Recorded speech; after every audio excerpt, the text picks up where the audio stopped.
لوگ کہتے ہیں حاجت تو پیدا ہوگی، ایسا نہیں ہے۔ صحابہ کی حاجتیں اور اس زمانے کی حاجتیں ذرا مقابلہ کر کے دیکھو تو صحابہ کے زمانے میں حاجتیں بہت کم ملیں گی، اور زمانے میں حاجتیں، اس زمانے میں حاجتیں بہت زیادہ ہیں۔ حاجتیں گناہوں سے بڑھتی ہیں، حاجتیں گناہوں سے بڑھتی ہیں، حاجتیں گناہوں سے بڑھتی ہیں، اخراجات گناہوں سے بڑھتے ہیں، مہنگائی گناہوں سے بڑھتی ہے، اور خواہشات سے بھی حاجتیں بڑھ جاتی ہیں، کیونکہ لوگ جس خواہش کے عادی ہو جاتے ہیں وہ خواہش حاجت کا درجہ بن جاتی ہے۔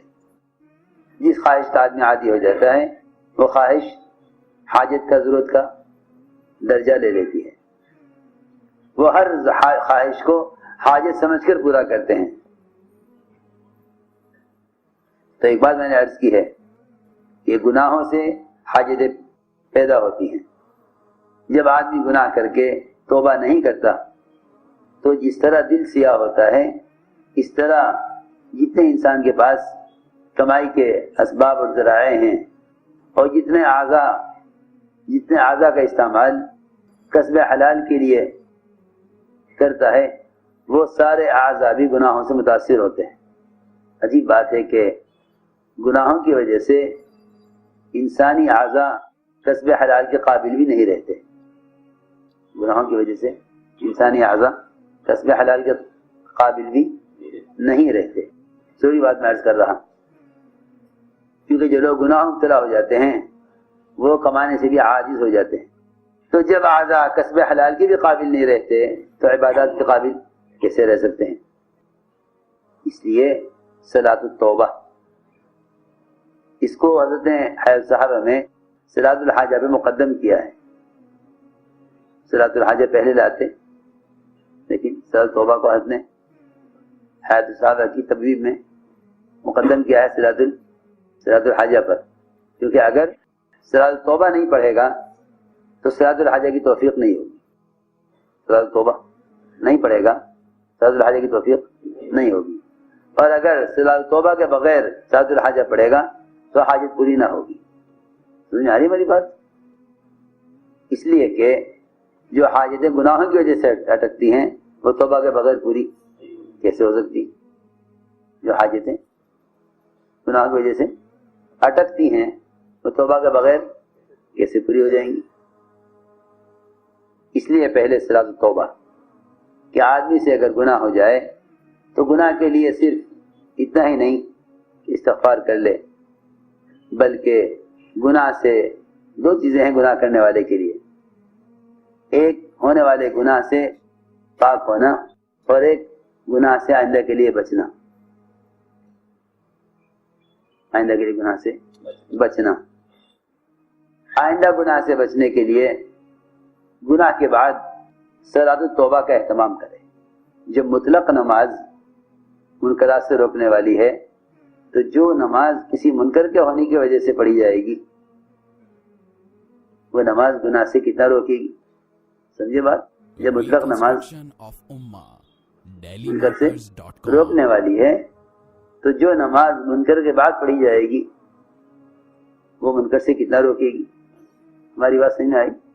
یوں مطلق نماز منکرات سے روکنے والی ہے، ان الصلاۃ تنہی عن الفحشاء والمنکر، لیکن وہ نماز جو کسی منکر کے ہونے کے بعد توبہ کے لیے پڑھی جائے وہ نماز منکر سے کتنا روکے گی؟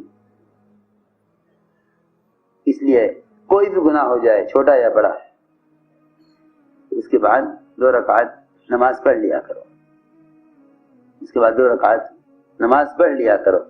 اور یہ بات بھی ہے کہ جس جگہ گناہ ہوا ہے اس جگہ سے کچھ فاصلے پر چلے جایا کرو، کیونکہ جس طرح جسمانی بیماریوں سے فضا متاثر ہوتی ہے اس طرح جسمانی روحانی بیماریوں سے بھی فضا متاثر ہوتی ہے۔ جسمانی بیماریوں سے فضا متاثر ہوتی ہے، اس طرح روحانی بیماریوں سے بھی فضا متاثر ہوتی ہے۔ گناہ کی جگہ سے ہٹ کر توبہ کرنا توبہ میں پختگی پیدا کرتا ہے، ورنہ اس وقت ہمارا معمول یہ ہے جہاں گناہ کرتے ہیں وہیں توبہ کر لیتے ہیں. وہ توبہ ایسی ہوتی ہے کہ وہ اس گناہ کے ماحول میں پھر گناہ کر لیتا ہے. اس لیے چاہیے گناہ کرنے والا گناہ کی جگہ سے ہٹ جایا کرے. جیسا سو قدر کرنے والے سے عالم نے کہا تھا کہ تم اپنی جگہ سے نکل کر فلاں جگہ جاؤ.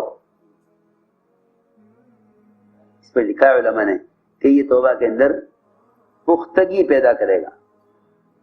توبہ میں پختگی پیدا کرے گا. عبداللہ بن بریدہ اپنے والد سے نقل کرتے ہیں کہ حضور اکرم صلی اللہ علیہ وسلم نے ایک دن صبح کے وقت فرمایا بلال کو بلا کر کہ اے بلال، کیا بات ہے کہ تم کل رات جنت میں مجھ سے آگے آگے چل رہے تھے؟ میں کل رات جنت میں داخل ہوا تو میں نے دیکھا، میں نے تمہارے جوتوں کی آہٹ اپنے سے آگے سنی. تم کیا عمل کرتے ہو؟ عرض کہ یا رسول اللہ، میرا معمول ہے یہ کہ جب مجھ سے کوئی بھی گناہ ہو جاتا ہے، جب مجھ سے کوئی بھی گناہ ہو جاتا ہے تو میں 2 رکعت نماز پڑھ لیتا ہوں. 2 رکعت نماز پڑھ لیتا ہوں. اور جب بھی میرا وضو ٹوٹ جاتا ہے میں اس وضو کے ٹوٹتے ہی وضو کرتا ہوں اور 2 رکعت نماز پڑھ لیتا ہوں. باوضو رہنا مسلح رہنا ہے. سمجھے نہیں؟ باوضو رہنا کیا ہے؟ مسلح رہنا. جو آدمی باوضو رہتا ہے وہ ہتھیار باندھے ہوئے رہتا ہے. جو باوضو رہتا ہے وہ ہتھیار باندھے ہوئے رہتا ہے. اس پر شیطان کا حملہ ممکن نہیں ہوتا جو باوضو رہتا ہے. بے وضو رہنا دلوں کے اندر وساوس زیادہ پیدا کرتا ہے. بے وضو رہنا دلوں میں زیادہ وساوس پیدا کرتا ہے.